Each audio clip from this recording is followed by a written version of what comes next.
आदर्श अहवालावरील action taken report महाराष्ट्राच्या सरकारने report फेटाळल्यानंतर राहुल गांधी यांनी भ्रष्टाचारावर कॉम्प्रोमाइज नको आणि हा रिपोर्ट स्वीकारा म्हणून सांगितलं।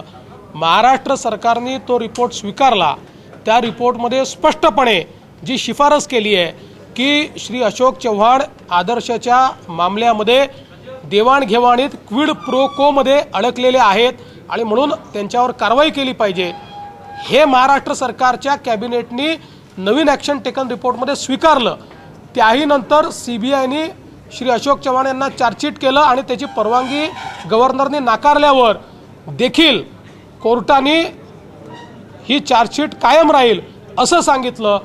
अशा परिस्थितीमध्ये ज्यावेळेस राहुल गांधी अशोक चव्हाणांसोबत एका स्टेजवर जाणार याचा सरळ अर्थ असा आहे की कथनी आणि करणीमध्ये अंतर आहे। हे डबल स्पीक आहे, ही दोहरी नीती आहे। बोलायचे आणि करायचं हे वेगवेगळं पण त्यांच्या या कृतीतलं स्पष्टपणे दिसत आहे।